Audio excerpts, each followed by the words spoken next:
Здраво на сите, добредојавте назад во најновата епизода на подкастот Јустинијано збори.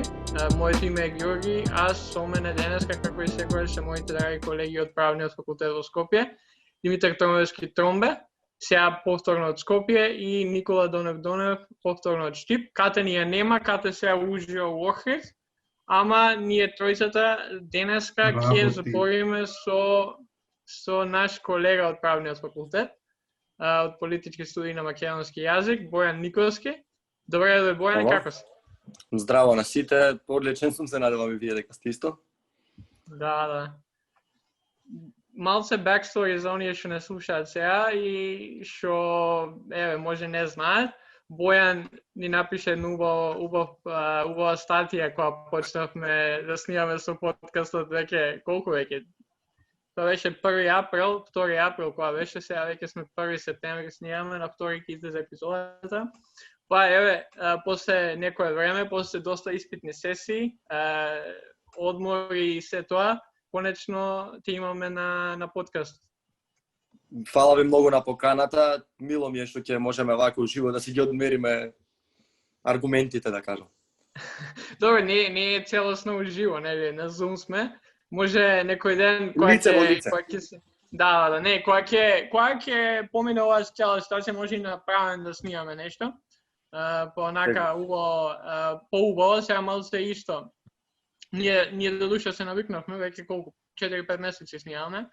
Ама да, као у старт ние тројца сме со тебе, за ништо речи си нема да се согласиме идеолошки. Може ќе се согласиме за работи кои се поврзани во државата и колку само ситуацијата не е како што треба, ама у најголем дел гледачите сега што не гледаат и што не слушаат, треба да очекуваат тоа. Ама тебе би ти дал прво шанса да, не знам, да кажеш што мислиш за подкастот, туку зошто статијата уште од старт. Не е ова никаков напад, туку едноставно сакаме да слушнеме од тебе што и како, што ти минеше низ главата кога ја пише статијата. Па најмногу беше, нели, само што почна карантинот, па сите мислам дека си баравме во тој период за анимации, нешто да правиме со себе и со другите околу нас, па искрено ме зачуди статијата. Јас да бидам најискрен, не статијата, туку вашето видео, јас изгледав само најавата, ја пред да ја видам емисијата имав многу по-различно мислење, многу, не знам, баш тоа што го пишував ми се чинеше како да се шири некоја си пропаганда, како да се, може би малку и да кажам, излетав со тоа што ја напишав толку брзо, бидејќи не ја изгледав целата емисија, но сепак све што кажав стојам позади тоа. Мислам дека сакам да ве поздравам исто така истовремено дека ме викнавте мене, викате различни луѓе, се слушаат различни ставови на емисијава, така да за целосен поздрав е тоа.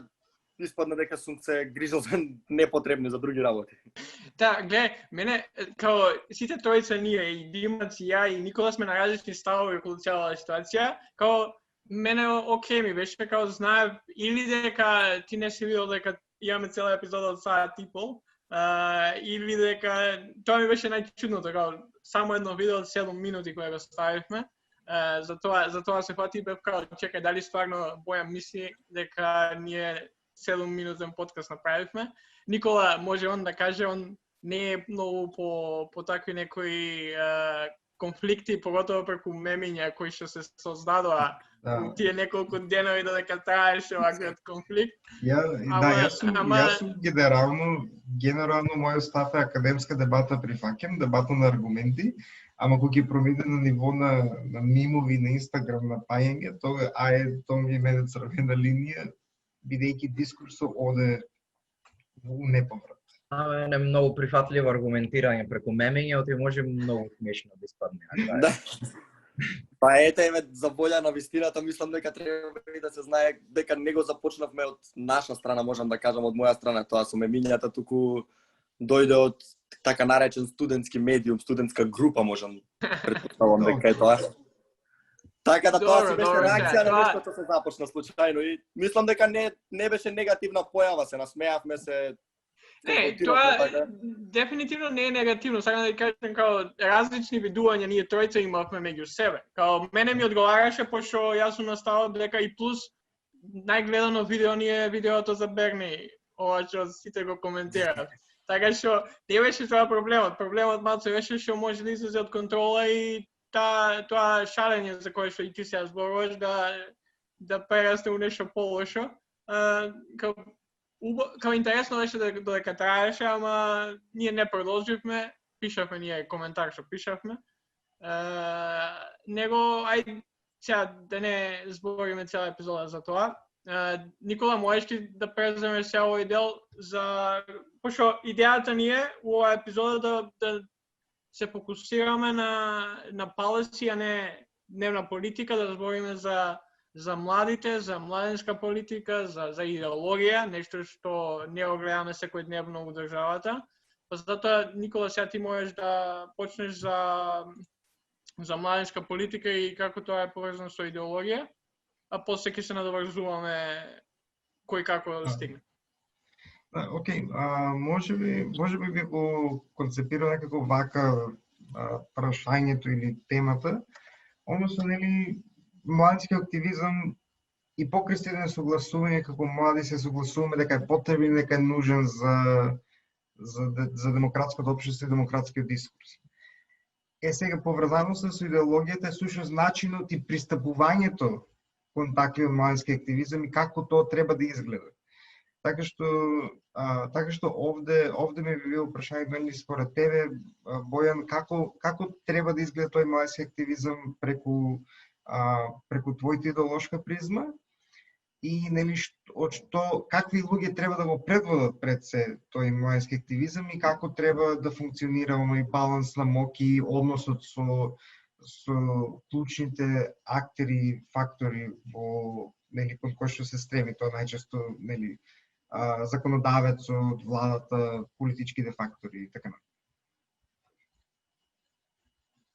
Па, како што кажа, мислам дека сите делиме едно исто мислење дека младинскиот активизам е пожелна појава да го има што повеќе, да има што повеќе различни видувања за работите, како треба да се решат, како треба да се пристапи кон истите, но исто така би дал една забелешка кратка дека многу е слаб младинскиот активизам. Како што реков, ја поздравувам вашава емисија, пак е вашиот подкаст нешто е што е ново во Македонија, што некој не можеше да го замисли пред тоа да се дискутираат вакви големи теми како што тоа го направивме преку колумните, преку мемиња, како и да е.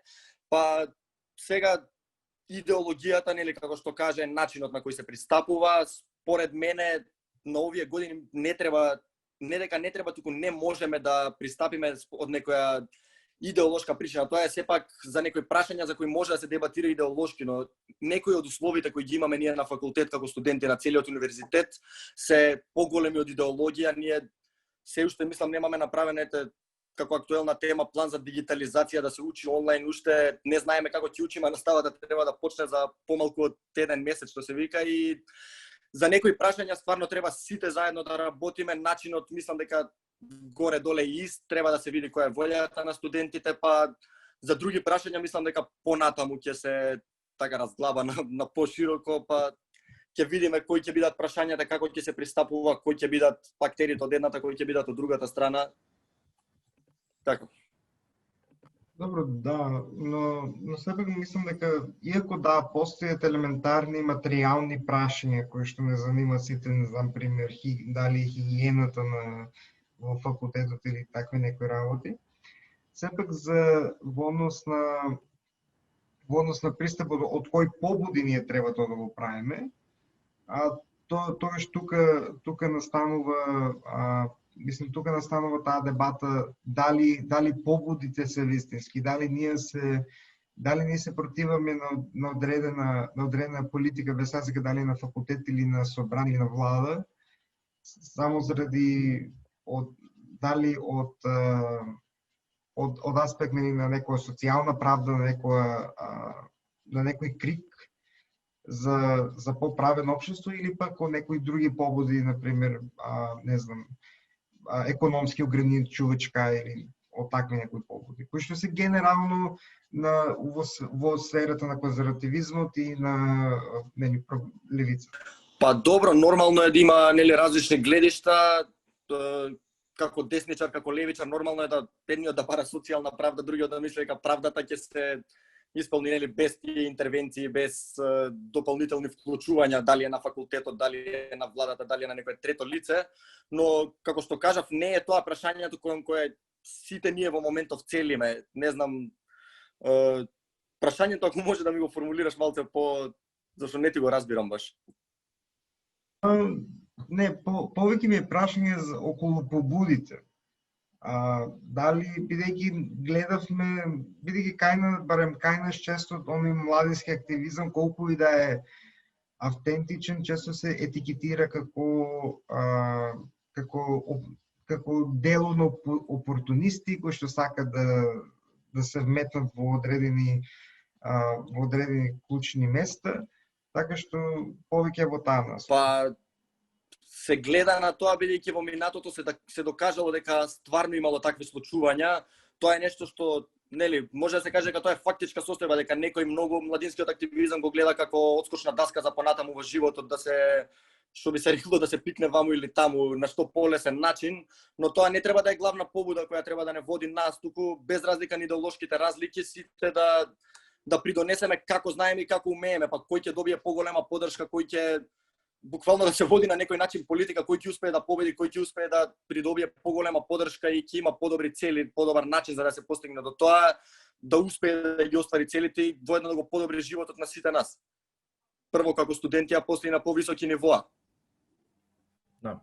Бојан, ме интересира твој став во однос на, знаеме ние сега од ова гледна точка дека со новиот закон за високо образование се воведија факултетските и универзитетските студентски собранија. Ме интересира твој став по таквиот начин на студентски активизам, дали е добар, не е добар, лош, твој став, и што мислиш за така наречената идеолошка застапеност на студентите во тие тела, затоа што имав сретнало по интернет, по социјални мрежи, кај што некои луѓе замеруваат дека некои конзервативни луѓе се помалце застапени во тие тела. Ако може и за твој став околу ова. Прво да ти кажам за тие тела, онака општо се многу позитивна појава се, нели, фала Богу, треба да има студентски представнички домови, нека бидат представнички тела кои ќе ги носат одлуките на многу полесен начин, нели, не можеме за се да ги прашуваме буквално сите студенти, но како мала критика би рекол, може да го даде одговорот и на второто прашање, тоа што тие тела не беа доволно промовирани. Не знам многу студенти кои не знаеа дека ќе има опција, ќе имаат опција да се кандидираат да ги пополнат тие места во тие студентски собранија, студентски тела. И мислам дека тоа е мое мислење лично, дека на некој начин така тие тела се пополнија со луѓе кои меѓусебно се познаваат, луѓе со слични идеолошки погледи, луѓе кои, лично на мене ми се скроз противни, некои несватливи многу. Па затоа можеби почнува да се појавуваат коментари дека одредена група се подзастапени, не се подзастапени бидејќи некој тоа го сакал, туку бидејќи тие самите, вклучително и мене, не сме се пријавиле да учествуваме како претседатели, како членови на собранието. Тоа е наша вина, но како една поголема причина е дека не беше до толку промовирано тоа, дека ќе има собрание, дека таму ќе се носат одлуки, дека од тоа зависи на сите, па многу од студентите ја пропуштија таа шанса бидејќи едноставно не беа информирани, може да се каже. Добро, реално и во најавите, дури во нацрт закон, и во нацрт предлог законите што беа на сега новиот закон се целеше кон тоа да има студентско представничко тело. И нели као технички повикот беше отворен, но реалноста е дека во законот одредбите се прилично скудни во однос на која е вистинската моќ на собранието, така што мислам дека повеќе беше како прва генерација на собрание да се види докаде може да оде и потоа самото да се издефинира на какво ниво ќе биде во хиерархијата на факултетот. Да, ја тука само би додал дека може, се согласувам дека доста од студентите може и не знаеле дека се формираат овие собранија, ама како што Никола спомена, самиот закон се носеше премногу долго. Као сите студенти, поготоа ние направа, немаат Ја, според мене, не мора да значи дека е и Никола и Димитар, и не мора да значи дека е точно, ама според мене, ако си студент на правен факултет, а не знаеш дека ќе има вакви собранија, тоаш не е до тоа што некој не ти кажал, туку едноставно мислам дека имаше доволно време сите да прочитаат законот. Плюс, не знам, ја дознав преку тоа што имаше статии на Facebook, не знам. Имаше доста медиуми кои што објавува за таквите некои работи и плюс не е до студентите, и до УКИМЕ и до факултетот бидејќи тие ги организираат избори.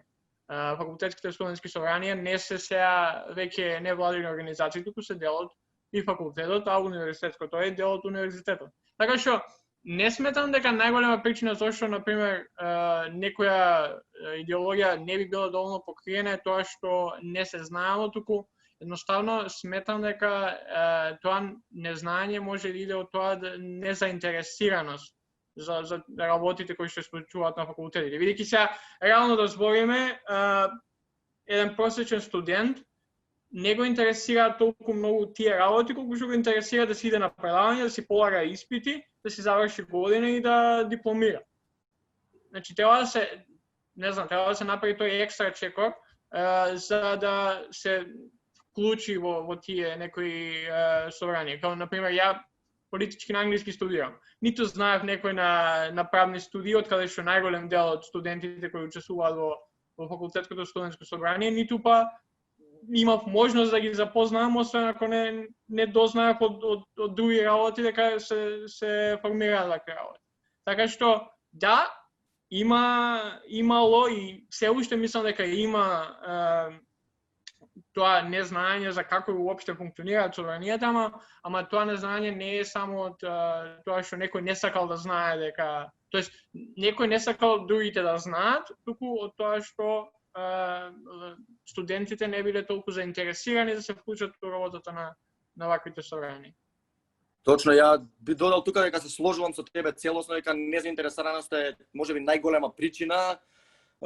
Еве лично јас многу касно го видов соопштението што стигна преку мејл. Ја одсекогаш сум бил заинтересиран да учествувам во работата на тие тела. Во прва година кога прашував не беше, мислам дека тогаш уште немаше такво нешто. Во втора година кога се обидов не можеше така, но на тоа би додал дека пак одредени имаше, како сега би кажал вака јавно, дека имаше одредени групации кои се собираа од едно место, луѓе што се знаат од претходно што учествувале во работи на вакви на такви тела, се собираа, ги собираат своите познаници да се гласаат заеднички представници и мислам дека тоа на некој начин ја нарушува она волјата на студентите која тие треба да ја искажат. Сега не знам колкава беше излезноста, но знам дека на пример од мојата група никој дента не носеше индекс и никој дента не беше во можност да гласа, бидејќи нит му беше најавено, нит знаеше дека ќе има нешто, и од незаинтересираност, но и од, не знам, можеби и други поводи на некому одговарало да не излегуваат сите да гласаат, иако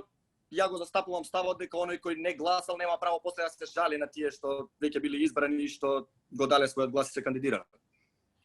Да, тоа, извини Димитар, пред ти да продолжи, само би кажал дека и кај мене немаше излезо, сама мислам дека тоа за на политички е дека ние уопште, тоест ретко имаме предавање на четврток кога беа изборите, па така потешко се извева да се гласа, пошто најчесто кај нас од понеделник бил среда и кај вас е нешто слично така, кај што немаш предавање, ако немаш предавање, зошто би идел на факултетот у четврток. Така да има многу за што да ги обвинуваме, ама мислам дека на правен факултет барем имаме премногу места за поготово во ФСС, кај што не знам, почнавме со 40 и колку?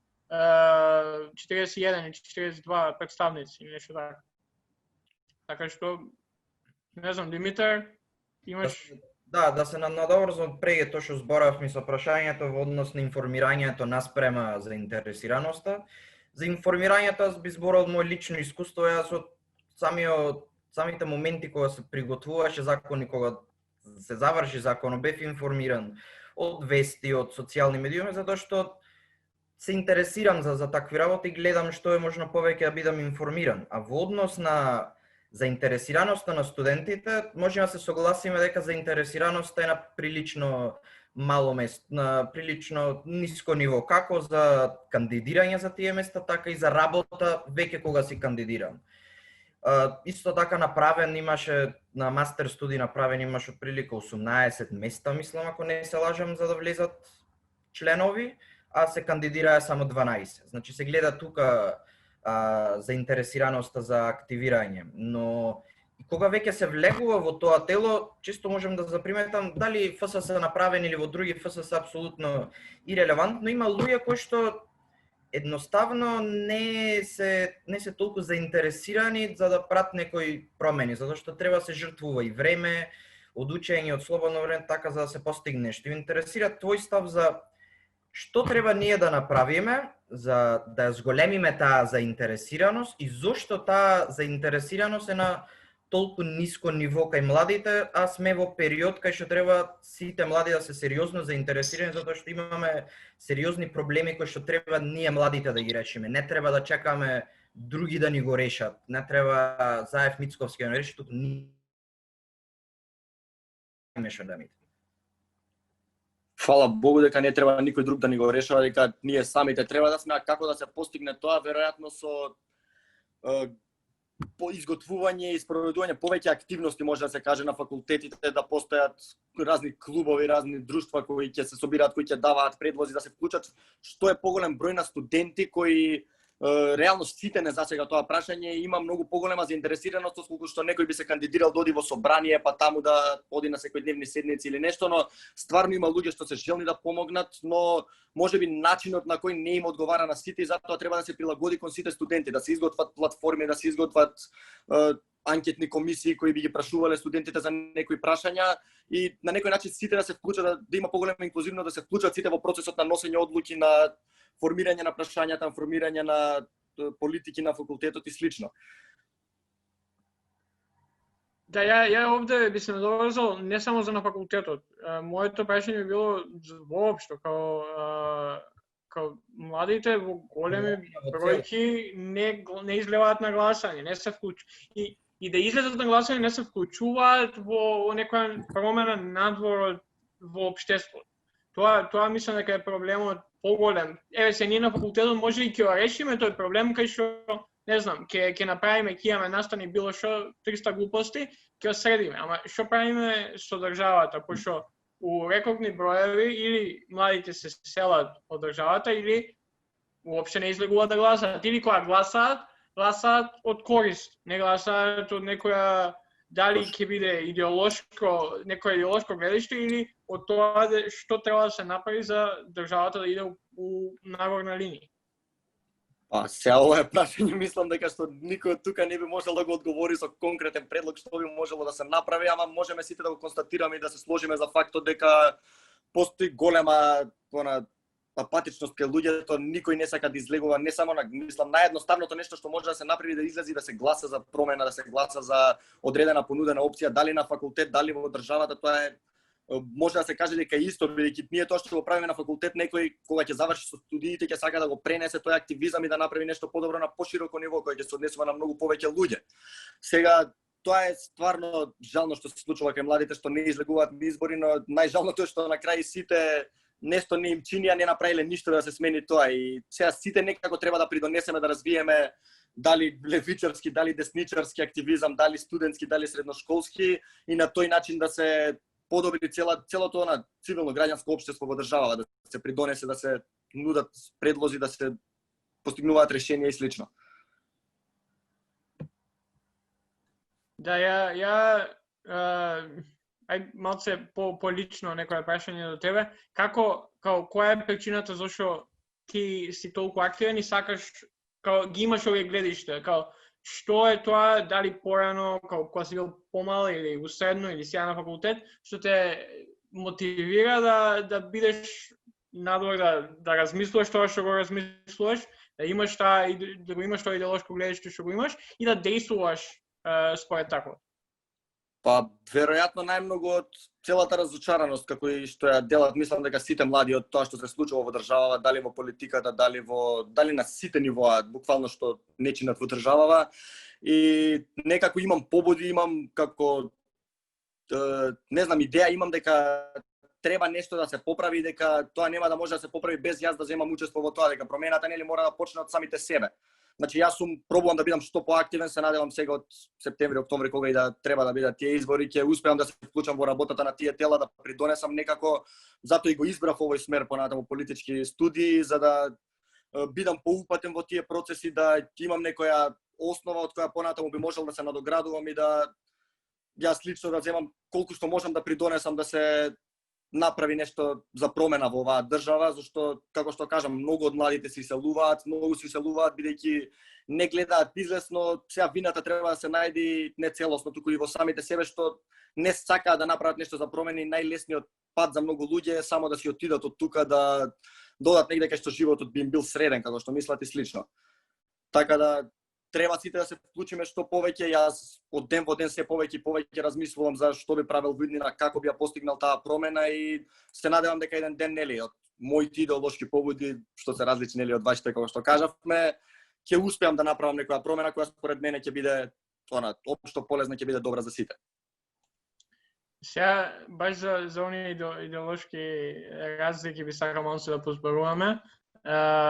Прво пред да навлеземе во нив, зошто баш се сеќавам кога зборавме со професорот Муцунски, кога го имавме за први зборите, зборавме за тоа дека младите не се многу по идеологија. Кај нас може да се каже цела држава не е многу по идеологија, ама конкретно за младите. Зошто мислиш дека младите едно што не се доволно запознаени за идеологиите и на пример што е лево, што е десно, или што е центар, што е либерализам, што е, не знам, социјализам, а што е фашизам. И тие некои такви работи кои што не се, као би требало по дефолт да бидат општи работи кои што сите ги знаат, ама не се. И зошто, например, не се толку актуелно и не се зборува за такви некои работи. Едно, значи, на страна тоа што ситуацијата во државата ни е катастрофа, помалце ова може да звучи малце елитистички, као ајде да збориме за идеологија, а да не гледаме што као знаеме дека не е секој што треба, ама ја мислам дека ако имаме поголеми познавања за овие работи, имаме поголема шанса да дојдеме до некој ниво каде што и младинскиот активизам ќе ни биде на поголемо ниво и работите во државата ќе се средуваат подобро. Ако се знаат овие некои базични работи кои што сите треба да ги знаат. Зошто мислиш дека младите не ги интересира толку идеологија? И да.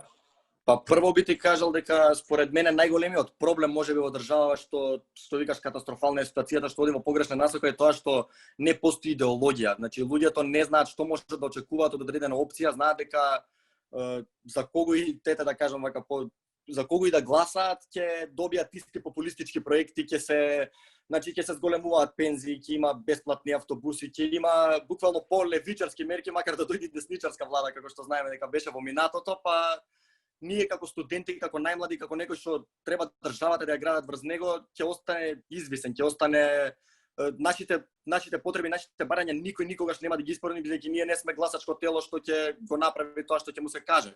А сега идеологијата кај нас прво извира од тоа што оние кои се на високи политички функции не ја практикуваат, не носат никаква идеологија, освен единствена идеологија има личниот интерес, може да се каже. Па затоа младите немаат пример од каде би можеле да видат и затоа би се надоврзал дека овие теми како што ги зачнавме, како Берни, Трамп, Америка, Британија, мислам сите европски и западни развиени цивилизации и земји, тие можат да помогнат во луѓето да се изградат својата идеологија, бидејќи гледаат што се случува во Америка, гледаат кој е десница, гледаат кој е левица, гледаат дека тоа нема врска со нашава држава, која е десница, која е левица, бидејќи кај нас се извито перено, све е толку сватено на погрешен начин и тие вредности џабе е ние да ги дискутираме тука кога никаде не можеме да ги примениме. Ние се водиме од идеолошка побуда, ама кога ќе видиш над 90% сум сигурен дека нит познаваат што е идеологија и да имаат шанса да сменат нешто како ние што сакаме, нема тоа да им биде примарната побуда. Па затоа и младите не се интересираат, затоа младите не сакаат да учат за тоа, но еве со развој на дигитализација, со технологија, социјални мрежи, можеме да следиме што се случува дали во Америка, дали во Британија, дали во Германија, низ целиот свет, можеме да го оформиме своето мислење, да побуди кај уште помладите од нас да сакаат да учат нешто повеќе, која е позадината на тоа што го прави Трампа, која е на тоа што го прави, не знам, Обама или Бајден или било кој, па на тој начин малце по малце да се издигне нивото на дебата во нашата држава. Да, само овде би се надоврзал во однос на, мислам, кон идеолошките разлики. Според мен идеологијата треба, барем, мислам, колку за млади луѓе, генерално за човекот, таа треба да биде некој призма низ кој што се гледа, нели, светот, нели, и да е заснована врз некои лични морални вредности кои што не секој човек ги носи со себе како личност, но само дисциплината на човекот е така што мора да возможи да таа идеолошка негова матрица да не прерасне во догма, затоа што во моментот кога таа ќе прерасне во догма, и он кажува оно во што јас верувам е најточно и најправилно и така треба да биде, тогаш нели се губи оној момент на engagement со другиот во нели некоја рационална дебата во дискурс, во генералниот дискурс, без разлика дали на лично или на академско ниво. Така што нели сега ние кога збораме за идеологија, мислам дека треба да имаме на ум дека не збориме за некои догми кои што треба да ги носиме цврсто со себе, туку како една призма низ која што него анализираме светот, едноставно донесуваме заклучоци за нас и после се материализират и се манифестират на различни начини зависно од положбата во која што се наоѓаме. Но овде мислам дека барем и мислам ова е малку во контекст на твојот напис од преходно, барем она што јас забележав е многу често луѓето, дури оние кои што го студираат така и настоа, не прават дистинкција помеѓу она што значи политички спектар на идеологии во американски контекст и што значи политички спектар на идеологии во европски контекст. Дури се премногу мешат. Генерално земено во теоријата има многу разлики помеѓу она што е американска десница или конзервативизам и европски. Генерално европскиот не е толку базиран врз она не го зема капитализмот како идеолошка матрица, туку конзервативизмот во европска смисла е сушто оној класичен либерализам што го знаеме од 19 и 20 век. Нормално кај нас на европско тло е до некаде во наводници шверцуван низ политиките на Реген и на Тачер, оној неолиберализам кој што не е во склад со традиционалниот либерализам пер се. И мислам дека барем кај нас тоа е малку извитоперено затоа што глобализаторскиот момент и на американското влијание донесува одредени елементи идеолошки од она барем американска левица, со што либерализмот кој што треба да е столбот на Европа, опаѓа, сега нормално конзервативизмот кај нас во Европа генерално иако во основа го има либерализмот како во смисла на владење на правото на човекови права, на демократско општество, и има примери како што ЦДУ во Германија, каде што имат и одредена, можеби, морално-религиска основа во сето тоа. Демохристијанството. Така што би сакал да отворам таа тема во однос на како ние може да правиме дистинкција помеѓу европски конзервативец, кој што според мене е многу подобар соговорник во дискурсот, отколку што е американски конзервативец. Па сега многу од тоа зависи од тоа како го сваѓаш, како го поимаш тоа што е амерички, што е европски конзервативец, бидејќи самиот конзерватизам, нели сите знаеме дека си има толку многу прилагодувано низ времето што тие основни фундаментални вредности се скоро целосно самите тие се извитоперени, како може да се каже во секоја друга идеолошки поглед. Така, како прво бих сакал да се надоврзам на првото што го кажа, тоа е поделбата која се случува, доколку идеологијата стане догма, тогаш се сложувам дека се доаѓа до една поларизација на општеството, доаѓа до сосема слепо различно гледање на работите, не се цели кон компромис, туку се цели кон апсолутна победа, кон апсолутно остварување на одредени цели, а тоа мислам дека може да биде волја само на одредено мало мнозинство, а не нешто што може да го задоволи поширокото население. Сега за европскиот и американскиот конзерватизам не знам колку би се сложил со тебе, бидејќи како што тако добро те сватив, велиш дека европскиот конзерватизам е повеќе заснова на тој класичен либерализам од 18-19 век, а сепак тој класичен либерализам од баш од 18-19 век е обновен баш во англосаксонските земји, во Англија и во Соединетите американски држави преку Тачер и Реган. Во Европа јас би рекол дека тој повеќе опаѓа, дека тој конзерватизам повеќе кон оние демохристијански вредности, кон други работи, а не кон тој капиталистички поглед на светот, односно кон таа економска десница која може да се нарече во светот, која постои највеќе во Америка и во Британија, а не во Германија, во Франција или во Италија. Добро, мислам овде може би требало да се напомене, мислам според мене неолиберализмот е многу големо извитоперување на оно што значи класичен либерализам, затоа што класичен либерализам како идеологија пред се има три работи во себе. Отворен дискурс, односно отворени општества, базирани врз демократски вредности и кои што во основата на неговото постоење е владење на правото. Тоа е оној класичен либерализам, барем за мене и нели они кои што се промовира во теоријата. За мене генерално проблем е идејата дека либерализмот како таков нужно се поврзува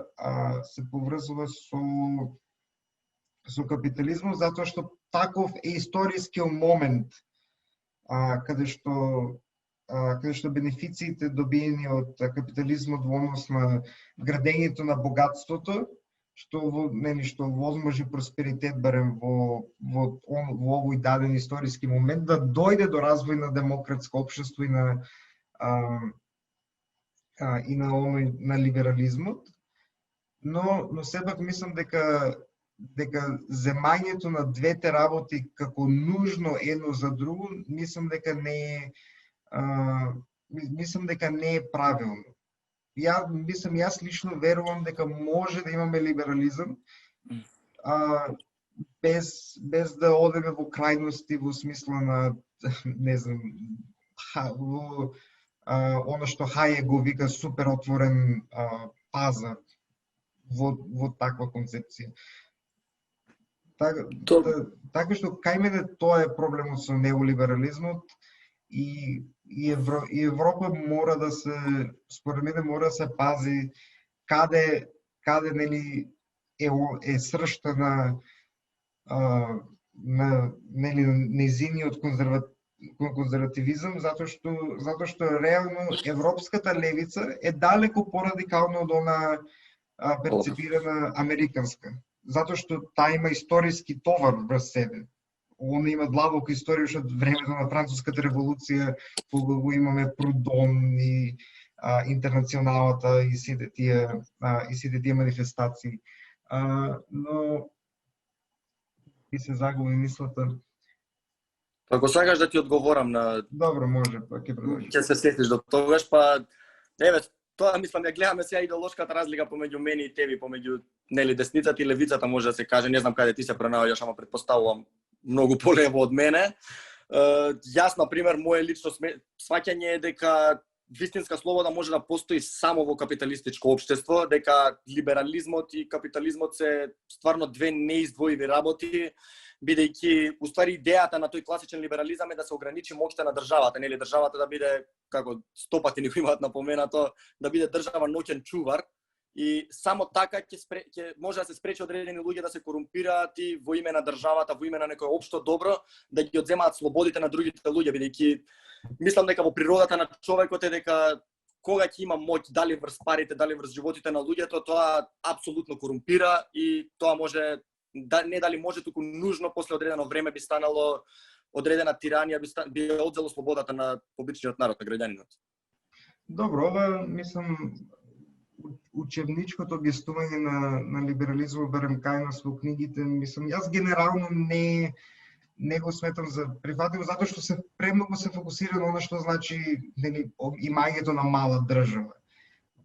Според она максима, колку е послободен пазар, толку е послободен човекот, не мора нужно да биде, затоа што капитализмот како систем има потреба од државата, затоа што и ако се чита критиката, ќе биде во насока на тоа дека не може да постои, колку е посилен капитализмот, толку мора да е посилна државата, за да се изедначат одредени неинаквости кои што се природно дел од капиталистичкиот систем. И во оваа насока мислам дека во политичката филозофија има прекрасна критика, не само и анализа на либерализмот како што треба да е, односно оној либерализам кој што се фокусира на владење на правото, на човекови права, на индивидуата.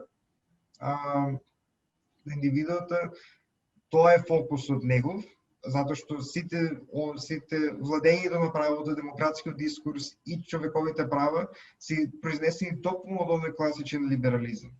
Така што премногу ставање на фокус на она дека либерализмот само се залага за минимална држава е тотално редуцирање на либерализмот како идеологија и всушност она што значи тоа е всушност неолиберализмот, не е тоа класичен либерализм. Ако збориме за класичен либерализам, збориме за отворени општества, збориме за отворен дискурс, збориме за демократска основа, збориме за конституционализам и збориме за владење на правото. Понатаму, мислам, во литературата, во политичката филозофија, генерално Џон Роуз, и топло ги препорачувам предавањата на Майкл Сандел од Харвард, кој што исто така политички филозоф. Едно од најпознатите предавања на Харвард за политичка филозофија се токму кај него и ги има на YouTube, така што топло препорачувам да се види. Затоа што таму тој всушност не дава објаснување на што значи либерализмот, но истовремено дава и критика во однос на некои елементи како што го направи тој Роуз.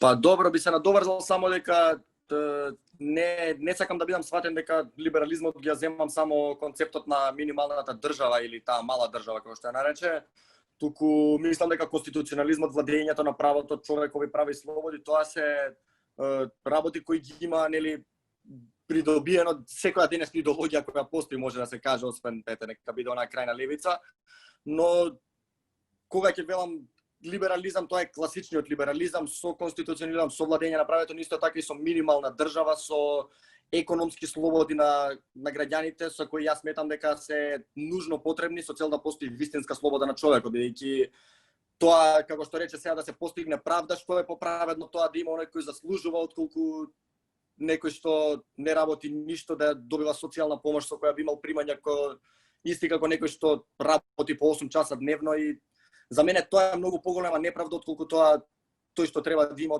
а тој што треба да нема. Сега секако од луѓето по природа се хумани, ќе помогнат едни на други и тие неправди мислам дека оној лезефер може да се каже капитализмот сами по себе ќе се искоренат тие проблеми кои би се јавиле. Добро, мислам во моето читање на она што значи капитализам и слободниот пазар, не може да се негира дека во одредени точки постојат контрадикции помеѓу она што значи целосно отворен капитализам, дури не знам во на либертаријанска смисла или анархо некое капиталистичко гледиште. А тоа е фактот дека структурите на капитализмот се такви што преферираат акумулација на капиталот во помала група на луѓе. И затоа овде треба нужно да постои државата кој што меѓу другите работи ќе биде фактор во редистрибуција на тоа богатство, затоа што во крајна линија оставен сам на себе капитализмот, но долг рок тоа ќе значи акумулација на капиталот во се помала и помала група на луѓе и нормално бидејќи до некаде е базирано на онај социјален дарвинизам кој што е прилично опасен за модерните општества. Нели ќе видиме класа на екстремно богати и нема и ништо во средина и класа и преголема класа на екстремно сиромашни. Добро, тоа сега би се надоврзал само да појаснам дека ја не сум либертаријанец, што би се рекло, имам идеолошки разлики со нив, ја државата ја сметам за нешто што мора да постои исто како и класичните либерали. Тој анархокапитализам е нека утописка замисла, исто како што е и левиот анархизам и комунизмот и сите според мене. Но како најдобар пример за тоа дали државата треба да има редистрибуција на богатството, дека слој на богати и слој на сиромашни би се создал само доколку е чист капитализам во државата. Мислам дека барем ние во Македонија имаме просведочено дека тоа не е воопшто така, односно кај нас државата ги прави милионерите, ги прави оние кои имаат пари и државата на некој начин активно учествува во создавање на тоа социјално раслојување. Добро, сега тоа збориме на, мислам, да, во праксата, барем кај нас во домашната практика е така, но генерално земено можеби добро, можеби ќе бидеме експлицитно, можеби на малку по-теоретско ниво, на по-академско ниво, и кога што го разбрав тој став е дека всушност капитализмот природно по себе со минимална држава ќе ги реши нееднаквостите меѓу луѓето. Она што мене мислам, поправиме ако грешам. Не, продолжи слободно. Да. Сакам да кажам дека нема да ги реши нееднаквостите, бидејќи еднаквоста пак е грешно сваќање. Треба да има еднаквост на можности, нели, како што е баш како што велиш теоретски, да има еднаквост на можности, еднакви шанси да имаат сите. Јас сметам дека доколку некој земе да ги решава тие нееднаквости, тоа никој не гарантира дека тие ќе бидат решени на правилен начин и дека тоа може да доведе до повисоко ниво на корупција на одредена класа или на одреден слој. Да, добро. Се сложувам, еднаквост на можности, но дури тие еднаквост во можностите се сепак материјално базирани.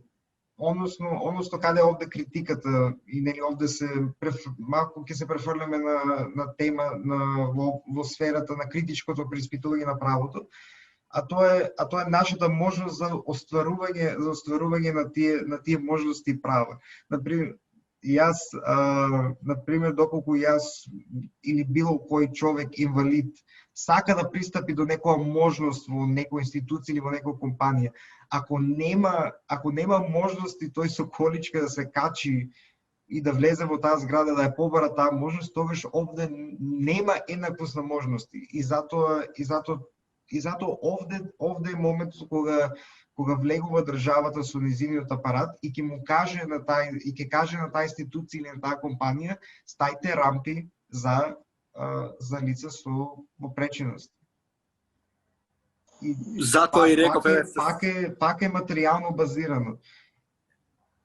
Се сложувам со тебе, затоа и реков дека не сум либертаријанец, не сум оној анархокапиталист што некои се декларираат и како такви, и се сложувам дека државата треба да интервенира за такви работи, треба да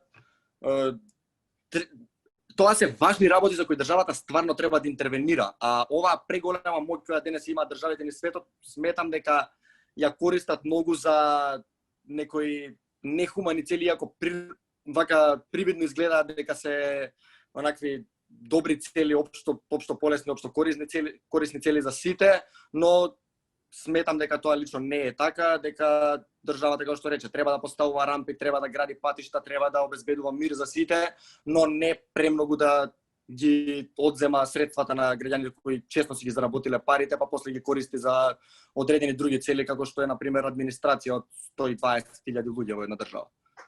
Да, би сакал понатаму да поразговараме за нешто што ти претходно го начина за социјалната помош, како и за улогата на државата, без разлика дали мала или голема, ама ете ти можеш да кажеш за функцијата на малата држава во регулирањето на социјалниот елемент во едно општество, односно во човековите права кои што треба или не треба да ги уживаат луѓето. Односно социјалната помош кажа дека некои што земат социјална помош земат исто или слично пари како со некој што работи 8 часа, што мислам дека не е фер да се тврди и не е точно, затоа што ете пример кај нас социјалната помош тие луѓе што ја примаат, а не се голем дел луѓето од 5 до 9.000 денари, а минималната плата е 14.500. Не е ни приближно до полно работно време, плата што се добива и според мене не е ни приближно за нормален живот еден да има. Што се однесува до функцијата на државата, ме интересира твое мислење, дали државата треба да биде исклучена од регулирањето на изборите и работите што ги прават луѓето во нивниот живот? Твое мислење.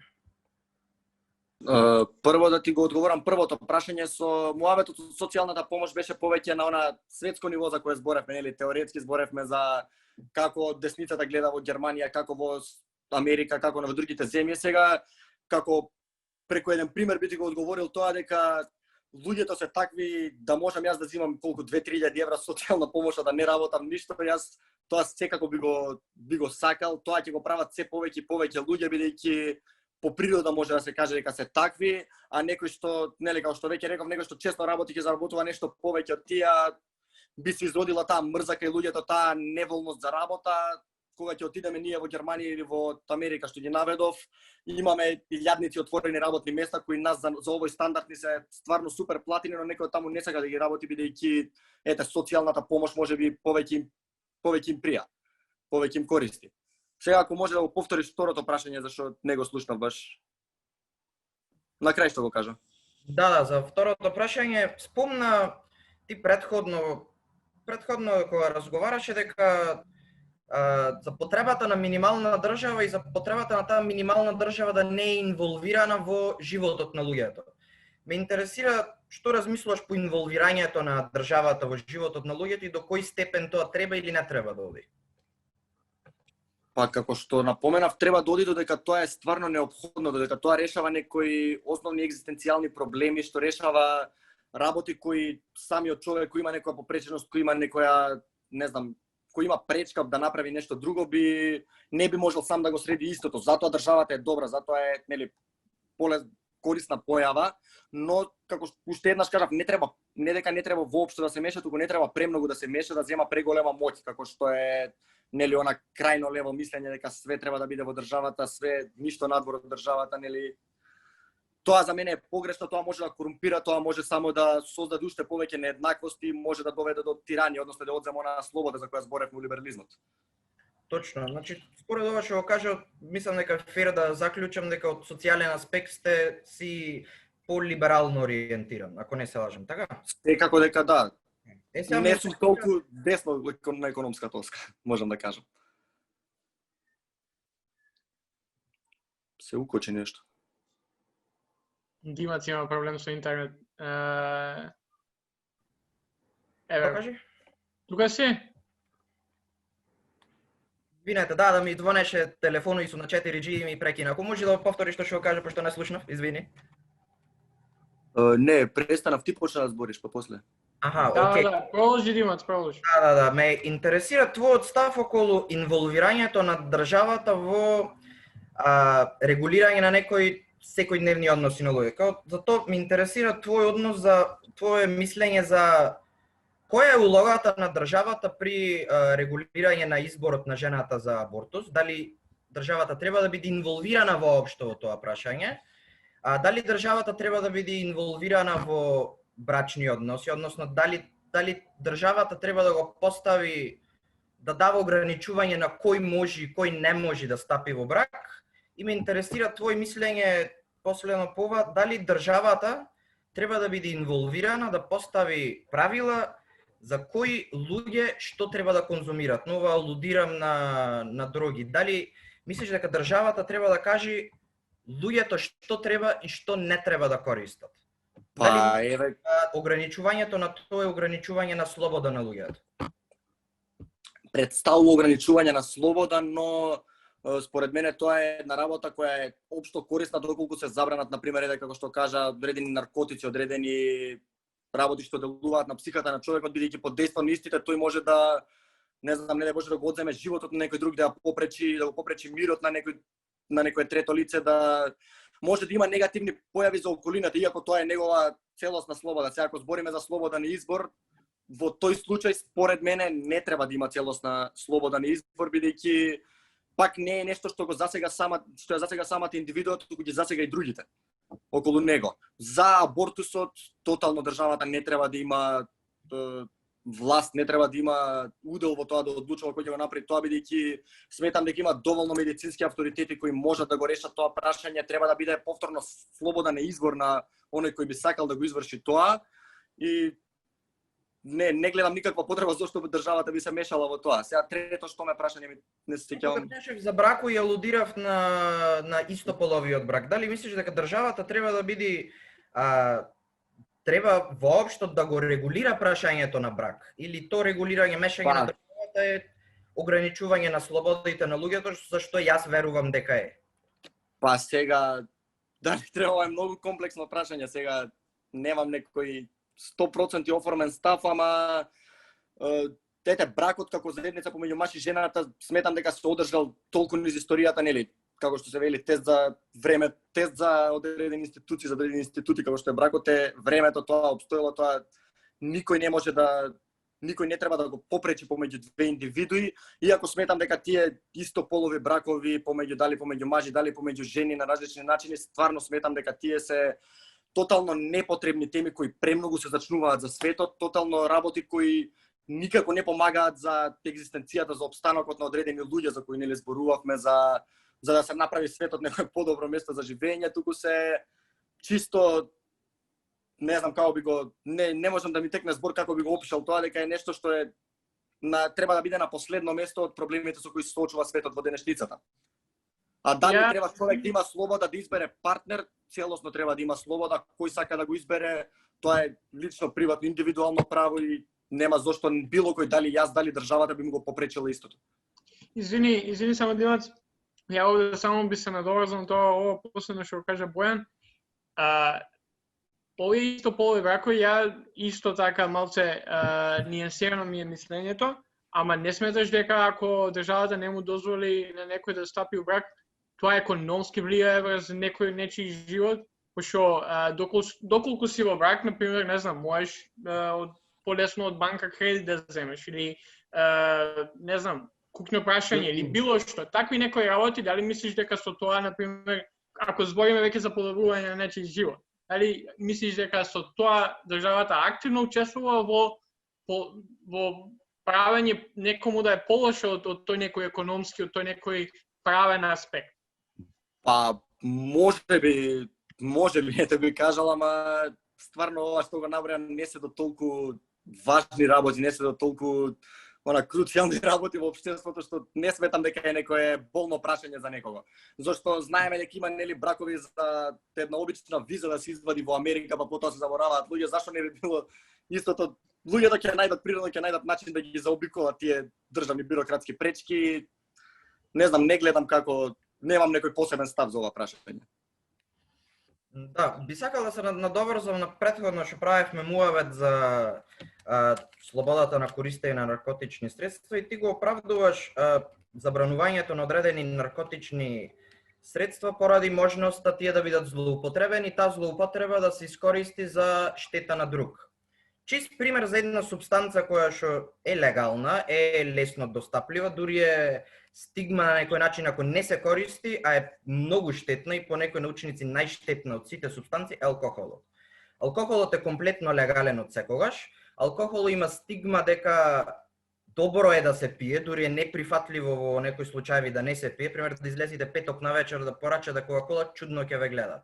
Алкохол е крив за голем број сообраќајни незгоди, за голем број смрт, за голем број здравствени проблеми и за голем број на пореметени семејни односи. Од друга страна, имаме држави како Португалија, пример, која што ги декриминализира или легализира, не сум сигурен, апсолутно сите дроги, и имаме случај кај што бројот на зависници е паднат за 50%, бројот на смрт од тие таквите средства е паднат за 40% и се отвори определени институции кај што луѓе со такви здравствени проблеми со зависност би можеле да се третират и на таков начин тие победија таа епидемија што има со наркотици. Па ме интересира да поразговараме за ова, дали можеби слободата за користење на такви работи е решение за користењето на тие работи, пошто често многу број луѓе го нарекуваат то синдромот на забранетото јаболко, нешто што е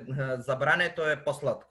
Посладко е забрането. Отвориме се, сите да бидат слободни да одлучат што сакат да прават. Имаме примери за такво нешто, можда користењето и злоупотребата на истите драстично се намалува. Тоа е точно, само би наведол дека треба да се има предвид во која држава се случува тоа, во кој историски период, дали пред тоа имаме масовна зависност како што е случајот со Португалија. Бројот на зависници нели е стварно огромен, процентуално знам дека е преголем број, можеби најголем во свет во тој период. Сега не е. Ете, бидејќи е толку сега, не можеме да го споредуваме со оваа наша држава кај што 1% од популацијата дали користи некои тешки опојни средства или слично, ама би се сложил со тебе дека самата забрана на користење на нешто не само што нема да го спречи конзумирањето, туку може да поттикне некој да го, како што кажа синдромот на јаболкото, да се сака она што е забрането, да се стреми кон истото. Така да алтернативен начин за искоренување на тие проблеми мора да се најде. Простата забрана да се користи истото не е дефинитивно решението, но со добра стратегија, со наоѓање на други начини, дали, како што викаш, да се отворат разни центри за едукација, дали ќе се невладини организации ќе учествуваат во истото, да се направи план кој би можел да го искорени. Ете, алкохолот не би се сложил дека е до толку опасен, бидејќи доколку се конзумира онака умерено, никој немал никаков проблем од истото, така да и тие прашања може да се решат на начинот како португалците, само истиот пристапот таму нема да функционира и тука нема да функционира во ниту една друга држава. Секоја држава си бара сопствен план, сопствена стратегија и на тој начин да се реши дали од дроги, дали од алкохол, дали од марихуана или слично. Да, тука би се согласил и мислам дека голем проблем по ова прашање што зависниците како такви кај нас во нашето општество и многу други општества насекаде ги сметат за криминалци, а не за луѓе со сериозни здравствени проблеми, што и патем се. Затоа мислам дека треба тие проблеми на здравствен начин да се решат преку здравствени институции. Во поглед на алкохолот има една интересна студија што го објаснуваше штетното дејство на алкохолот и му даваше определени единици на штетност и на алкохолот му даде максимално 70 од 100 и беше убедливо најштетната супстанца која ја тестираа, а е легална и е лесно достапна, значи алкохолот прави од нервно-дегенеративни болести до уништување на джигеро, а сепак е социјално до негде не само што е прифатливо да се пие, туку е неприфатливо да не се пие. И мислам дека во Испанија можда со наркотици немаме проблем, ама имаме сериозен проблем со алкохол. Па, ете се сложувам, само што тука мислам дека ќе се согласиме дека алкохолот со самото тоа што е легален не придонесува кон тоа да расте криминалот во државата, да се навлекуваат деца да завршуваат по затвори, како што е случајот нели со било која дрога, било која опојна супстанца што не е алкохол. Мислам дека сите сведочиме што се случува по улиците, што се случува навечер кога ќе искочиме да се прошетаме, и не е само алкохолот, туку алкохолот не поттикнува до толку криминал, бидејќи нема зошто некој да го продава на црно, за разлика од како се продава нели тревата, односно марихуаната, како се продаваат, не знам, таблети, кокаин и слично. И не знам, мислам дека тоа и Димитар го збореше, како Така, затоа реков, мислам дека ако тие работи се легални, може и ќе опадне и тој криминал што под наводници се случува. И би го цитирал, извини малце, Джоле би го цитирал Кайл Колински, ако сакате да нема криминал со дрога, тргнете му го бизнисот од дилерите. Легализирајте државата нека ја контролира продажбата, наместо некои дилери да ја контролираат таа продажба, од друга страна државата и народот со тоа ќе се стекни со многу даночни пари што може да се користат за се. Би можеле за здравство да се користат за да се намали штетното дејство од користењето на истите. Да, ја тука мислам може, продолжи па ја ќе не продолжи, слободно па ја ќе. Па не, би кажал дека ете до негде стварно немам 100% формиран став за ова прашање, бидејќи се сложувам, ако се легализира ќе се намали процентот на криминал, ќе се намала ќе се намали баш криминалот во улиците што се случува, но од друга страна, оние кои би ги добиле лиценците, тие би биле моќни луѓе кои преку на црниот пазар веќе стекнале огромно богатство, стекнале големи врски со власта, бидејќи досега не биле фатени, и истите луѓе ќе ги добијат тие лиценци, ќе се искорени криминалот, но парите, капиталот пак ќе замине во рацете на оние што толку време правеле штети, тие ќе поминат, може да се каже, неказнето. Сега тоа е меч со две острици. Пак, како што реков, потребна е една многу поширока стратегија, многу подобро промислена, со која би се справиле во една држава, бидејќи ние не сме ниту Португалија, ниту Бразил, ниту Мексико, ние сме 2 милиони луѓе, се знае и кој го прави тоа, и кој ги внесува работите, и кои се вмешани во сите тие процеси. Начинот е лесен, вака да се каже, но сепак пристапот ќе биде многу поразличен него во другите земји и треба да се направи некој комбиниран пристап според мене. Да, и самото функционирање на било каков систем, дали тоа што Димитар ти го предложил, го збориш или било што друго, зависи од колку државниот апарат е способен да го имплементира тоа. Кај нас што тоа може и да се дебатира, може и не и да се каже дека не е способен, ама тоа мислам дека може да збориме понатака. Ја бидејќи веќе сега саат време снимаме, би ја започнал и последната тема која сакав да го работиме денеска, и која е една од темите за која што и ние бевме најонака заинтересирани да збориме. Знам дека многу луѓето барем ми вас дека ве прашуваат за зошто толку американска политика ве интересира, зошто Трамп е битен, зошто не знам, зошто е битно кој ќе стане претседател на Америка. Јас тоа да, од една страна и не треба да е толку битно, но од друга страна е битно, бидејќи Америка е насекаде. Америка е еден од најважните играчи во светот и што се случува таму многу влијае врз она што се случува во државата и насекаде во светот. Плюс сега дека сме и членки на НАТО, кое што е една од Америка е една од најважните членки таму, така што тоа е едно, а друго интересно е. Америчка политика отсекогаш била интересна и отсекогаш е доста интересно да се следи целиот нивен систем. Па моето прашање тука, ќе се обидеме да не идеме премногу, да не биде премногу до подкастот, ама зошто токму Трамп? Што е причината зошто го поддржуваш Трамп? Па, како најголема причина не би можел за сега да кажам, туку 2015-2016 година кога Трамп излегуваше на сцена, кога прв пат се појави во јавност, нешто што најмногу ме привлече беше енергијата која ја вложуваше на буквално на секоја дебата, аргументирано, прецизно кажуваше, не беше оној класичен наметнат стереотип на политичар кај што тој мора да биде во дело да се изразува она споро, па да ги држи раците вака како што предпочитаат нашите политичари. Беше нешто многу поразлично, нешто што ти кажува дека ќе биде трн во око на она цела политика која креира, како што некој го нарекуваат оној deep state на Америка, дека ќе биде некој што ќе се спротивстави на одредени политики кои америчката држава ги прави низ целиот свет, тој нивни претеран интервенционизам кој воопшто не ми се допаѓа.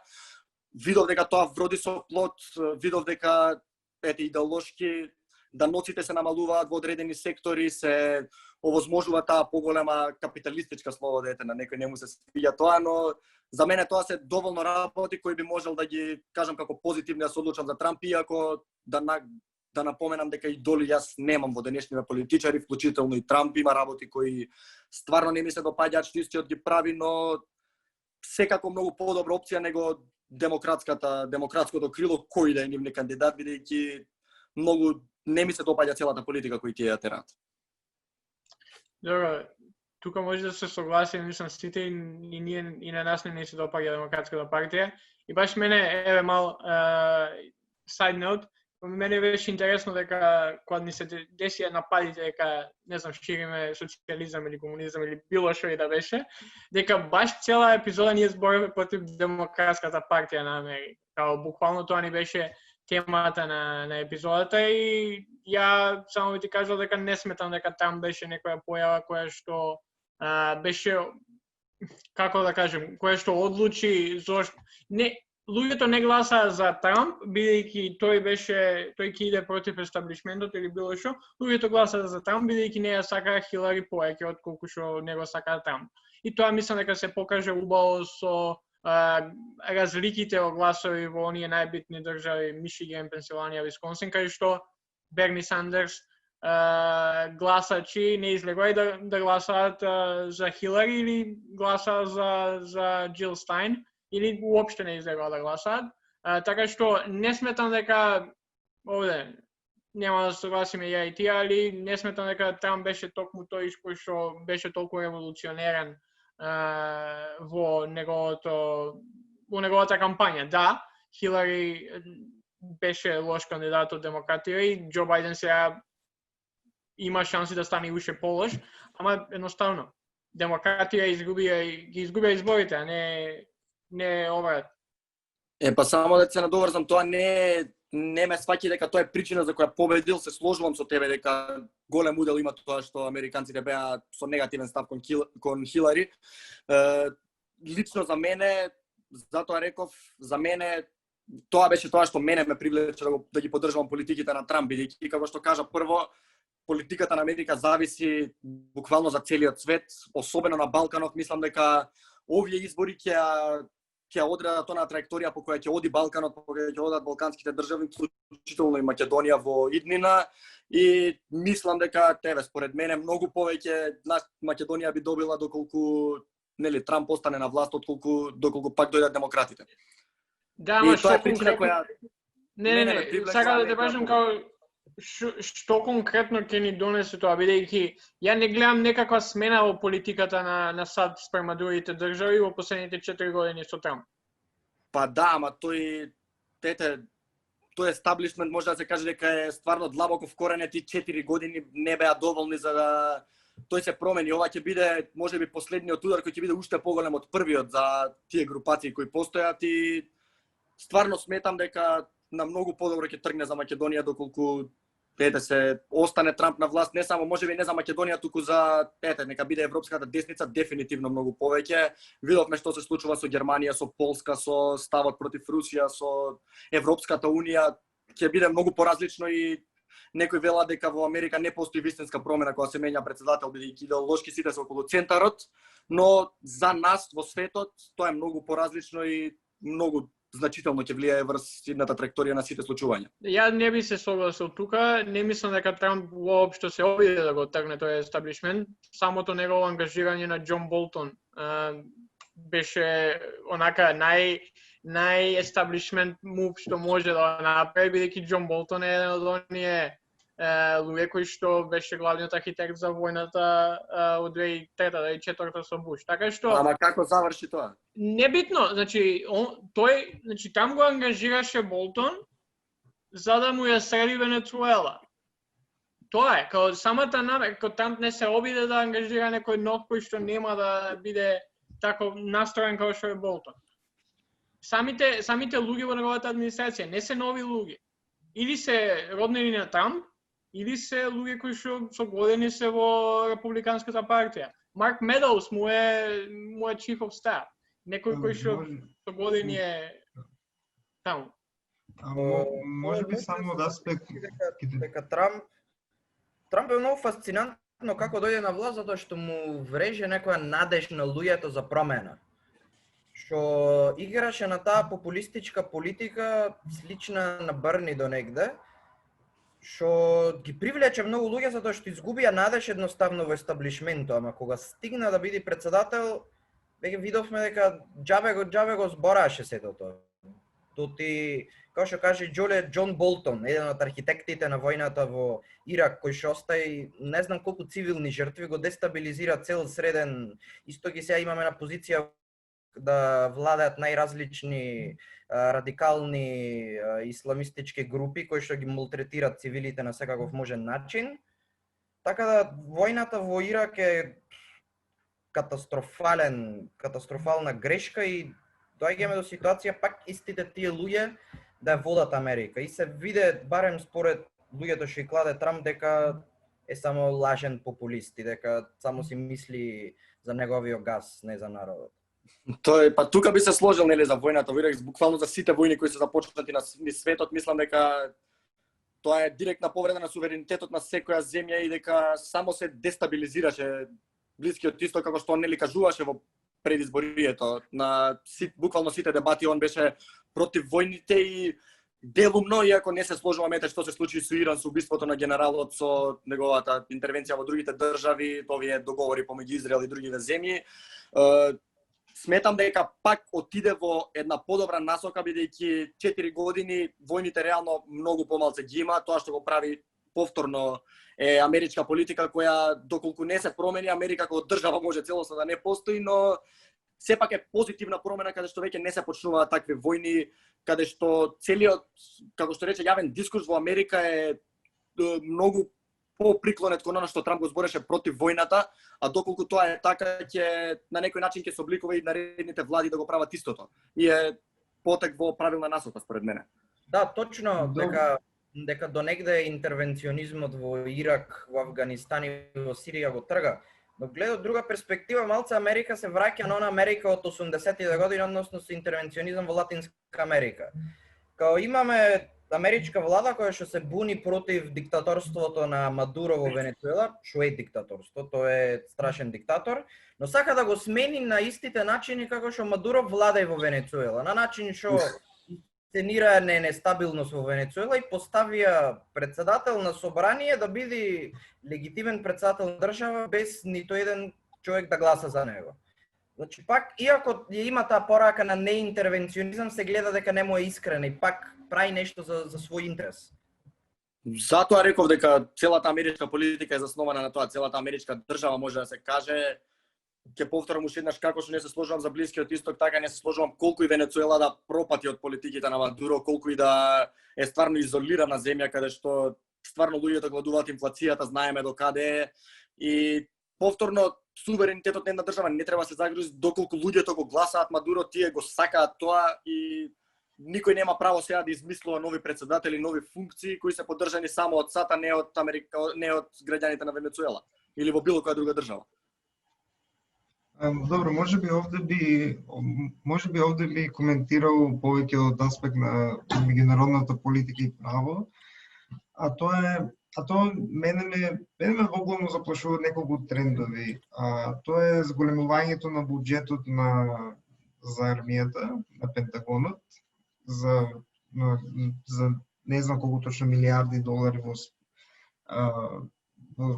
за разлика од претходните години. Тоа единствено укажува на спремноста, на спремност дека Америка би била, тоа Соединетите американски држави била поспремна воено да интервенира некаде, отколку да оде по оние дипломатски патишта кои што преку користење на soft power што го има. Друго, можеби од аспект на меѓународната заедница, Америка се повлекува од оние универзални институции и мултилатерални институции, како што нели беше договорот во Париз за климатски промени, одстапувањето од Светската здравствена организација, заканата за раздвојување на НАТО и сите тие работи, повлекувањето на САД од она лидерска позиција во светски рамки, всушност го забрзува овој процес на создавање на мултиполарен свет, што можеби на долг рок мислам дека би било добро, само доколку имаме силни демократски држави сплотени во мултилатерални институции, организации и структури, кои што можеби може да се спротистават на она што во теоријата почнува да се нарекува авторитарно меѓународно право. Така што нели повлекувањето на статот од таа лидерска позиција остава еден лидерски вакуум во демократскиот свет, или така наречениот демократски свет Западот. И мислам дека Трамп единствено го забрзува тој процес и ги фаќа Европа воглавно неспремни да ја преземат лидерската позиција, затоа што Европа си има внатрешни проблеми, особено во однос на Унијата, и нормално реперкусиите врз Балканот генерално како регион кој што е тотално зависен од тие игри на моќ помеѓу силите на САД, на Русија и на останатите. И нормално не би било добро, мислам, за мене во Македонија за доколку продолжи она угнетување на Стейт Департментот на сметка на зголемување на буџетот на Пентагон. Добро, тоа со буџетот нормално дека според мене не е решение за ништо да се купува оружје. Мислам дека стварно тоа се многу пари потрошени залудно, но сега и разбирлив е потегот идеолошки би кажал дека целото тоа десничарско крило, може да се каже во светот, конзервативното крило, се зборува се повеќе за суверенитетот на една држава, се зборува за вооружување, за силна армија, за одбрана и на малите и на големите држави. Така тоа е идеолошка побуда и мислам дека до некаде и разбирливо тоа што го прави, бидејќи Кина, например, како најголем против Русија, може да се каже, масовно се вооружува, масовно инвестира во други држави, масовно се шири низ целиот свет и тоа представува една државна реакција која верувам дека не зависи ниту од Трамп, ниту од Берни, ниту од било кој да дојде на чело на државата и дека тоа е нешто што мора да го направат во таа глобална трка за моќ.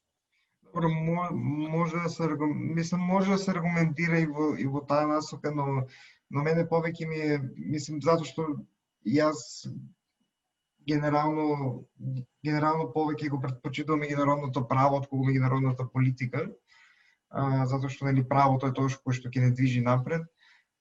Оние моменти на оној традиционален суверенитет на државата се многу извитоперени во смисла да не постои вистински суверенитет, онаков како што го замислува меѓународната заедница во периодот на договорот на Вестфалија и на пред Втората светска војна.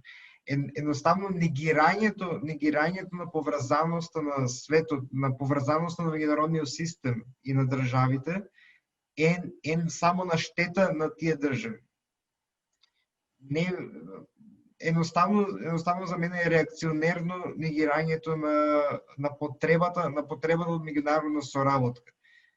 Наместо меѓународната соработка да се издржува на повисоко ниво, па дури јас би кажал на супранационално ниво, едноставно се враќаме на оние нати тебе ова, дај ми ти ова, некои билатерални договори кои што не го движат светот едноставно напред. Затоа нели повеќе се зборува за доколку Трамп ја повлече Америка во изолација од меѓународната сцена, како тие демократски држави може и треба да формират мултилатерални структури кои што ќе ја заштитат демократијата на светско ниво од налетот на она што би било меѓународно авторитарно право, односно оние праксите на државите на меѓународната сцена кои што се нужно авторитарни, Русија, Кина, Унгарија и Полска и така натаму. Па ете, добро што ги спомена, овие не стигнав преска да се докажам дека може би се повлекува од одредени организации, сега дали тоа е правилен, дали е неправилен потек, искрено не знам ни што се правело во договорот за климатски, нели против климатските промени, што и да беше тоа од Париз. Но знам дека политиката на Америка се префрла од едни центри кон сосема други. Веќе наведов што е проместувањето на војните бази на војската од Германија во Полска, зголемената соработка со Вишеградската четворка, со земји како Словенија, со Унгарија, Полска и и нивните соседи. Мислам дека се оди кон целосно редефинирање на тој глобален светски поредок, се оди кон редефинирање на самата Европска унија, која, како што кажа веќе, многу ќе не засега нас, се вложуваат голем број на ресурси во решавање на блиски до нас, на косовското прашање, на големи промени кои стварно ќе влијаат и врз нас. Да, јас само овде би кажал дека поготово сега за последното што спомна косовското прашање, баш пред колку веќе 2 месеци снимавме епизода со наш пријател од Косово, кај што баш убаво зборавме за тоа колку само политиката на Трамп е лоша за целиот Балкан, поготово преку ова прашање, така што на сите кои што ги интересира може да ја гледа таа епизода. Јас само овде би додал, бидејќи сакам последниот дел да збориме за уште едно прашање за кое што дефинитивно не се согласуваме.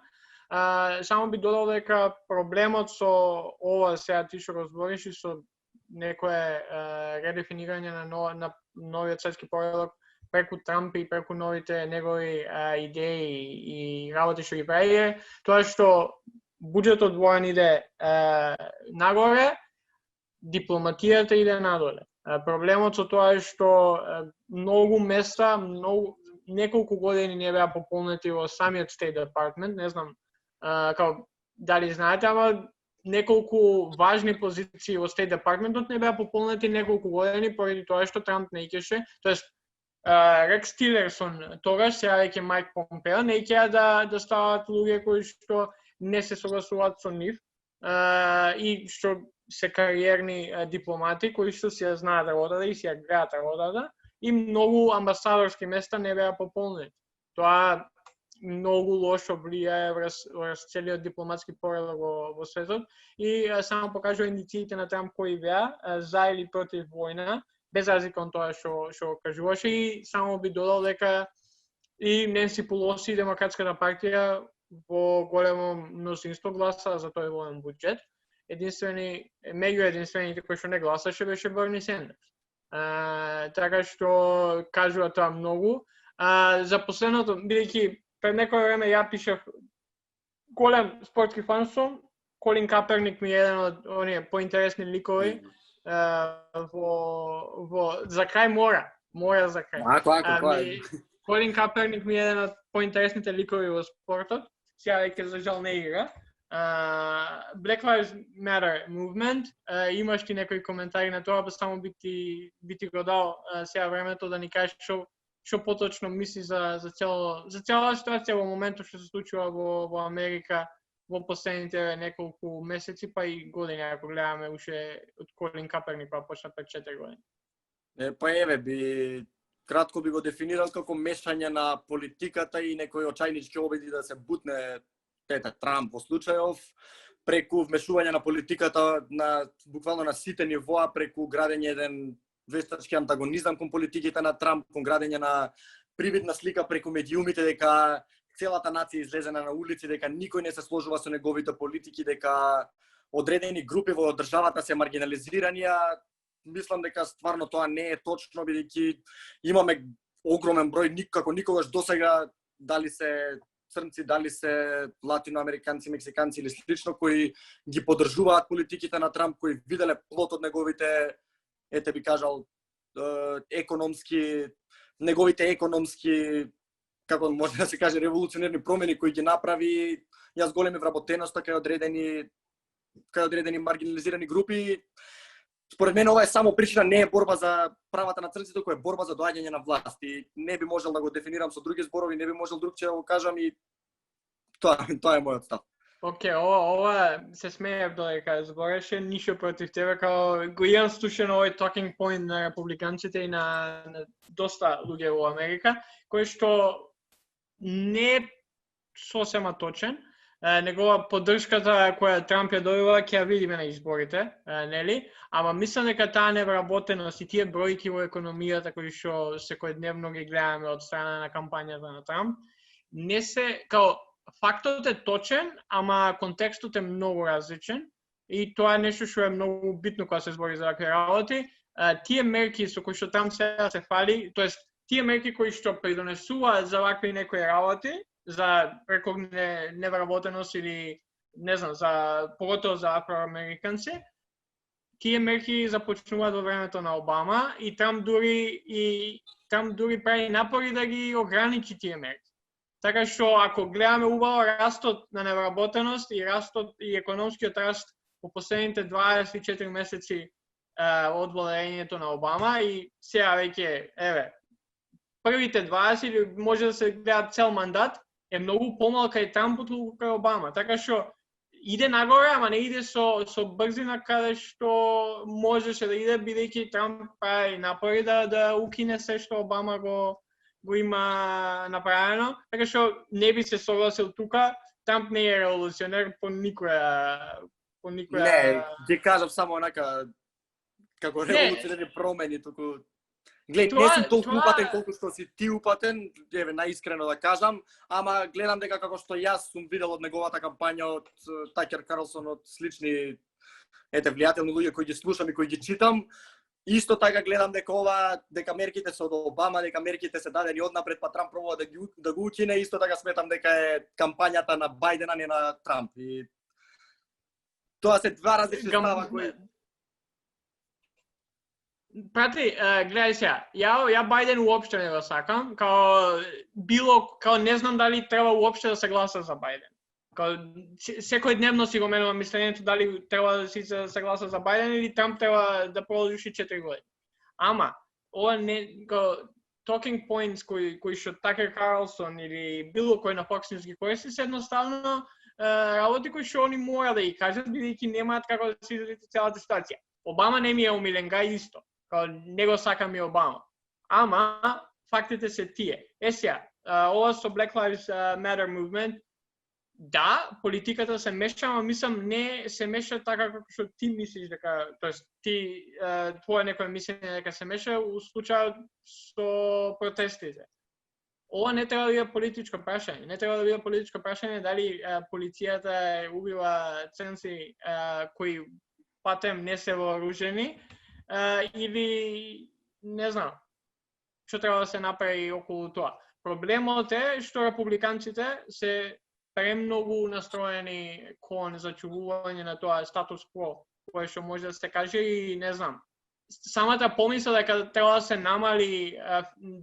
се намалат финансиите кои идат за полиција се реагира на нив као левата страна, тоест левичарите да не сакаат уопште полиција да постои, што е многу погрешно и многу лошо. У случајот на Колин Каперник, човекот не може да игра пошто мировно протестираше пред да почне утакмица, така. Тоа е проблем кој што едно, и тоа баш го пишав пред некој месец, едно републиканците, тоест десничарите, консервативците во Америка не сакаат насилни протести, ама кога ќе дојде некој ненасилно ќе протестира со тоа што нема да застане за време на интонирањето на химната и тоа е проблем. Двојни стандарди. Точно, ама мислам можам до негде да го сватам твоето мислење, ама не застанување на химна е најголемо непочитување кон држава која толку многу ти овозможила. Не гледам причина зошто не би почитувал нешто што ти е како што е химната на државата. Ти не протестираш така против Трамп, туку протестираш против на грбови на илјадници на милиони луѓе кои гинеле до сега, против сите председатели кои стоеле мирно пред интонирање на таа химна и многу е методот на кој тој го направи истото е стварно за мене многу не е уопште убав.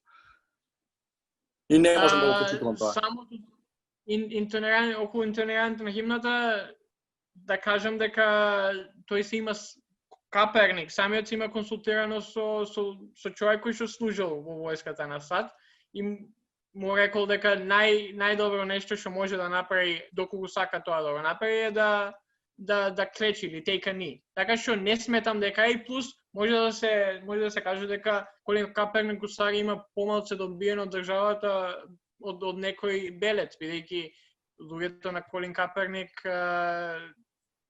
со години беа под робство, немаа право на глас.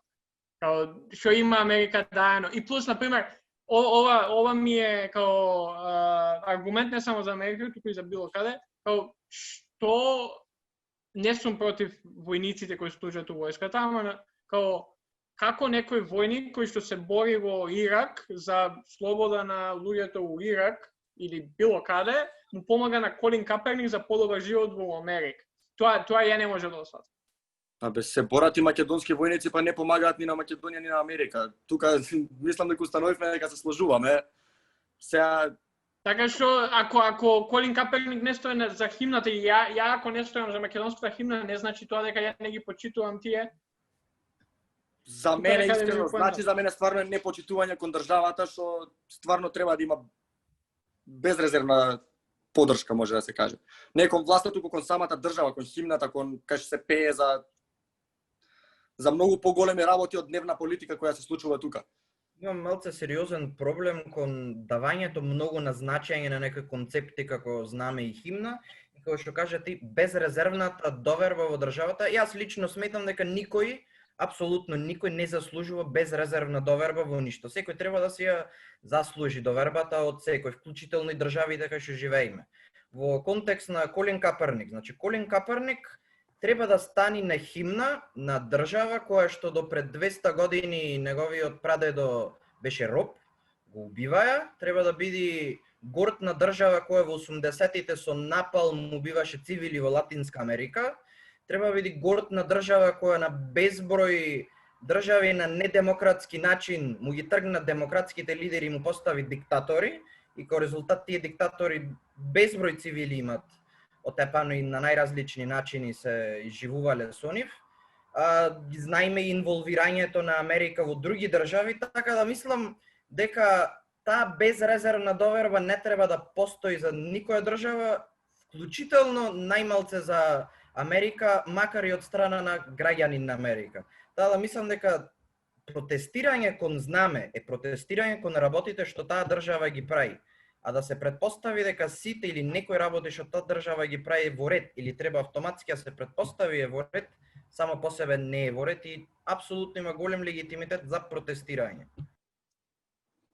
Ете, мислам се разликуваме тука, нема што да се објаснуваме. Јас сметам дека стварно нема легитимитет, бидејќи еве би земал пример доколку во времето на Обама се случеше нешто вакво. Јас сигурен сум, значи Сега се надевам дека тоа не е така, дека некој американец би земал беле, црне, што и да биде, би земал да клечи против химната, исто така би бил многу против тоа, бидејќи според мене не е начин на протест против политичка ситуација. Не можеш ти цела историја, цела држава време создавана толку слободи ти има возможна држава. Ете, стварно што правилен цел свет се сложивме веќе, ама моментално може да се каже дека е најслободната држава која постои во светот во одредени рамки. Сега ти да земеш да плукаш по тоа не можам да го разберам. Не можам да фатам тој концепт. Слободни држави само би ја спомнал Холандија толку. Добро, сега Бојан би се надоврзал пошто кажа нешто што не е точно. Колин Каперник започна со неговиот протест во времето на Обама. Обама беше уште председател. Не ги знам тие работи, пример, ама идејата, поентата ми беше друга, бидејќи едно, двојни аршини, второ, идејата на Колин Каперник не беше да протестира бидејќи не ја сака Америка. Идејата му беше да се обрне внимание на полициската бруталност и се оно што се случува, веќе 4 години после тој настан, каде што гледаме како афроамериканци се убиваат без никаква причина, поготово во случајот на Џорџ Флојд, за кој што не можеш да ме убедиш дека Џорџ Флојд заслужи да биде убиен. Не, дефинитивно не заслужи, туку полицајот што го изврши тоа заслужува најстрога казна, мислам, што е до мене максимална казна нека биде, само не ми се допаѓа што рече, спомна за двојни аршини, тоа е истото што се случува и сега, кога да биле белци убивани, што стварно се убивани од полицијата многу често, убивани се, мислам, тоа е факт, има и статистики кои го потврдуваат истото, немаше да се случуваат вакви протести, тоа се случува затоа што еден црнец е убиен и не се знаеше ни позадината зошто е уапсе ни ништо, тотално не се сложувам со убиството, но многу е нечовечки да се прави, да се води политика од смртта на некој човек, да се користи тоа во политички цели. Тоа и кај нас можам да кажам дека го имавме искусено, ама невкусно кога гледаш на туѓа територија. Тоа да, околу ова што спомна мал дел за статистиката дека повеќе белци се убиени од полицијата, точно е, факт е, ама факт е дека има преголем број повеќе белци во Америка колку што има црнци. Добра, ама кога тие статистики се точни, ама контекстот на тие статистики што може од нив да се види не е дека Белец попрво ќе биде убиен од полицаец, туку е обратно. Не. Тоа дефинитивно не е, но кога ќе видиш и кој го починува повеќе криминалот, па кој повеќе казнуван заради тоа, статистиката нема да биде исто кога да споредуваш 80% белци со 13% црнци. Треба да се земат повеќе околности, да се земе целата ситуација, така да се извлече заклучок. Не може само да гледаш ти на популација, поише белци се убиени, сега кога ги видиш вака на бројка, процентуално се помалце, ама не ти дава реална бројка кога ќе видиш кој починувал криминал, кој е застануван, кој давал отпор кон полицијата и слично. Да, и затоа на пример една од работите кои што ни Џо Бајден ни Доналд Трамп ќе и направат се легализирање на марихуаната, кое што влијае многу за затварањето на млади, поготово афроамериканци, бидејќи се нашле со мала количина на марихуана или било какви ситуацијата да било, иако може да се согласиме дека марихуаната не е од оние други кои што заслужуваат такви затворски казни од по 5, 10, 15, 20 години, кои што се случуваат и една од работите зашто Џо Бајден не е уствари толку прогресивен. Ама ајде да превршиме, пошто сега баш Димац ми пишува, ова ќе ни биде најголема епизода до сега најверојатно. Да превршиме, да се вратиме кај нас. Што мислиш ќе се деси сега? Ќе идеме на факултет уживо или кои се твоите мислења за тоа? Дали треба или не треба? Па според мене стварно треба и мора да одиме уживо, бидејќи секоја одлука за онлайн настава уствари кажува дека ние сме неспособни да ги ставиме маските на фацата или сме недоволно зрели за да можеме да се оддалечиме еден од друг кога ќе стоиме у ходник или кога ќе седиме на кафе.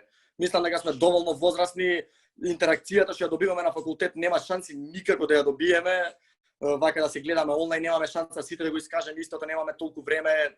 Може да се јават 100 технички проблеми кои нели најмалку се тоа, ама има милион аргументи според мене кои би требало да одиме со физичко присуство, не само за нас, туку и за помалите генерации луѓе кои треба да растат преку дружење со другите деца, а не со телефоните што веќе ги користат по 24 сати на ден. Мислам дека ова е убава нота да се одјавиме, пошто пак ќе се согласиме дека треба да идеме на факултет, поготово ние. Ако не правни студии, бар ние на политички, кај што не сме многу луѓе, ама и правни студии треба. Правни студии треба. Така што, Бојан, фала ти за гостувањето. Се надеваме дека ќе имаме можност и уживо овакво нешто да направиме во скоро време. И само да ти посакам да останеш со здравје и ја би ја одиел епизодата како и секоја, со тоа нашите слушатели, а и ние да не идеме у хладилници. Добро, мило ми е што ме поканевте, фала ви многу на поканата. Убаво што си направивме вака муабет, за уживо секогаш што на располагање да организираме дебати, настани било што, така да тука сме.